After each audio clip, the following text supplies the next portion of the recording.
नमस्कार, मैं हूं देवेंद्र। आप देख रहे हैं पंजाब केसरी टीवी। राजपा के राष्ट्रीय अध्यक्ष शेर सिंह राणा मेरे साथ हैं। ये बात करते हैं।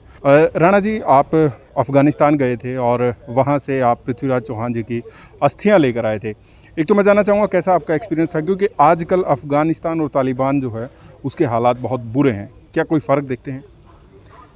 देखिए, अफ़गानिस्तान और तालिबान मैं 2004 और 5 के सन में गया।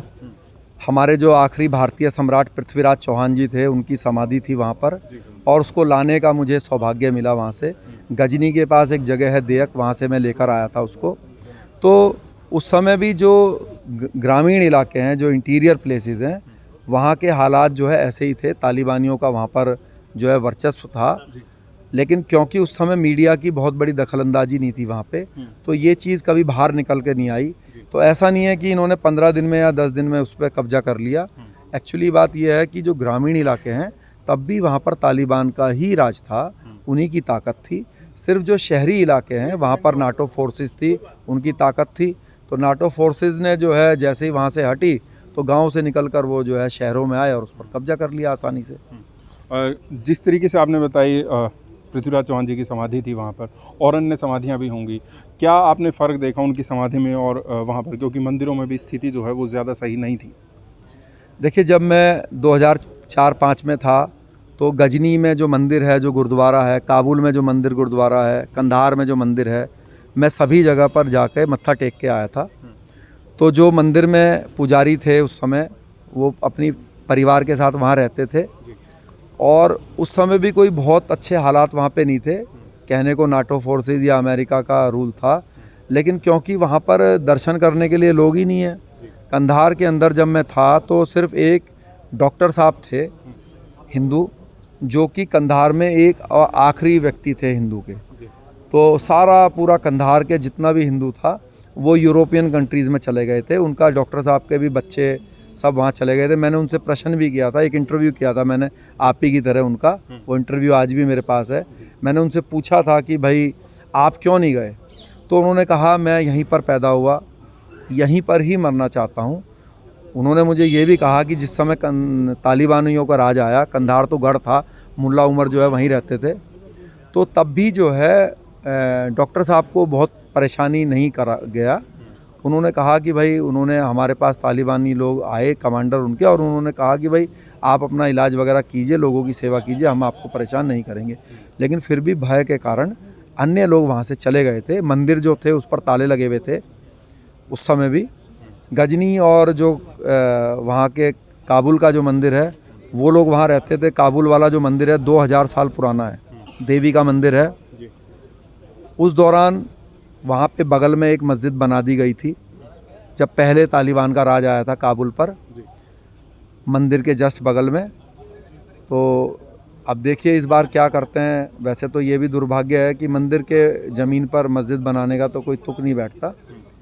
और जो उस समय पंडित जी वहाँ थे, बुजुर्ग आदमी थे, और वो जो ये जो पाकिस्तान का जो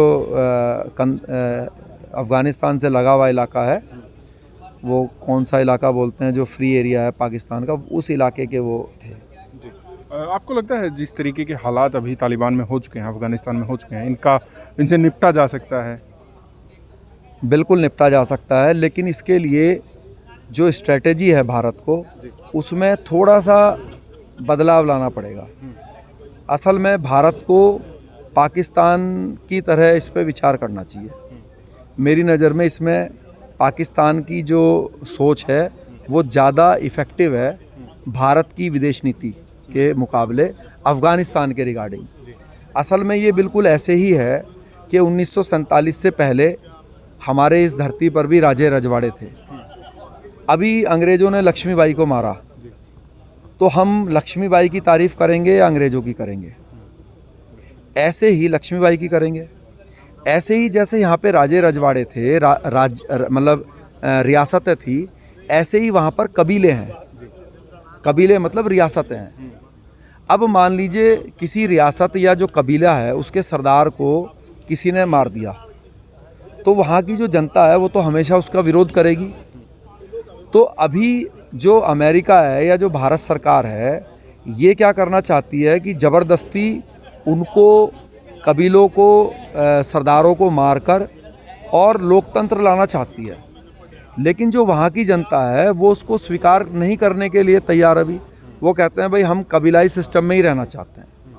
तो इसका तरीका ये है, जैसे अभी कुछ समय पहले तक भी नेपाल में राज्य सिस्टम था, राजा था वहाँ पे, फिर जनता वहाँ डेमोक्रेसी ले आई।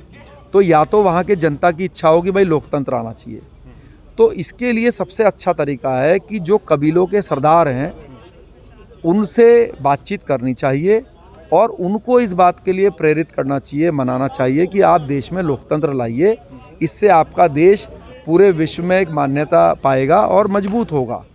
लेकिन अगर आप बाय फोर्स ऐसा कोशिश करोगे तो वो ज़बरदस्ती जो जनता है वहाँ की उसको एक्सेप्ट नहीं कर रही अभी है, और कई वर्षों से नहीं कर पा रही है। तो इसलिए आज भी आप देखेंगे राजे रजवाड़ों के मन में अभी भी बहुत फीलिंग रहती है, आज के पब्लिक की भी। मान लीजिए चित्तौड़ राजघराना है, जयपुर राजघराना है, लोकल व्यक्ति से आप बात करेंगे तो वो उनकी तारीफ़ करेंगे। ऐसे ही अगर आप जाके कहेंगे भाई कंधार के व्यक्ति से जी ये मुल्ला उमर, तो वो कहेंगे भाई वो तो मेरे लिए भगवान है, वो तो मेरे लिए जो है सब कुछ है, क्योंकि वो उनके कबीले का सरदार है, एक तरीके से राजा है उनका। तो जब तक आप उनको साथ में उनको नहीं समझाएंगे तब तक वहाँ पर लोकतंत्र स्थापित नहीं हो सकता। अभी ये आइडियोलॉजी अपनाने के ना कारण हजारों करोड़ रुपया भारत सरकार का वहाँ पर डूब गया, सिर्फ अमेरिका के बहकावे में आकर। इन्होंने सोचा कि जिस प्रकार से यहाँ से इंग्लैंड जब गया तो कुछ लोगों को सत्ता देकर चला गया और वो सत्ता थोड़ी मजबूत हो गई। यहाँ के जो राजा महाराजा थे उन्होंने मन बनाकर अपना त्याग किया और अपने राज्य को जो है वो डेमोक्रेसी में मर्ज कर दिया 1947 में। लेकिन आप देखेंगे राजा हरि सिंह जी ने मर्ज नहीं किया था कश्मीर, तो तब 50 में मजबूरी में करना पड़ा। तो ऐसे ही ये जो आपका अफ़गानिस्तान है, भारत सरकार का हज़ारों करोड़ रुपया डूब गया है, तो वहाँ के लोगों को साथ में लाएं और साथ में लाकर एक विचार बनाकर उनको आगे बढ़ाएं। जी, मेरा एक सवाल है, जब आप पृथ्वीराज चौहान की अस्थियां लेने गए थे उस वक्त क्या आपको भय का माहौल लगा, और क्या उसके बाद भी कोई धमकियां आई थी आपको? देखिए लगातार धमकियां आती हैं, और भय की तो बात यह है कि जिस कुल में ऊपर वाले ने हमें जन्म दिया, तो हमारे पूर्वजों ने भी हमेशा संघर्ष किया, हम भी हमेशा संघर्ष करने के लिए सदा तैयार हैं। इसलिए भय की तो कोई बात नहीं है। और हम पूरी बस अफ़गानिस्तान में जब मैं था तो इस प्रकार से मन बना के कार्य करता था कि अगर ज़िंदा यहाँ से जाऊँगा तो लेकर जाऊँगा उनकी समाधि को, वरना यहीं पर पृथ्वीराज जी के बगल में ही जो है मिट्टी में दफन होऊंगा। जी, बहुत बहुत शुक्रिया। राजपा के राष्ट्रीय अध्यक्ष शेर सिंह राणा मेरे साथ थे। देखते रहिए पंजाब केसरी टीवी। नमस्कार।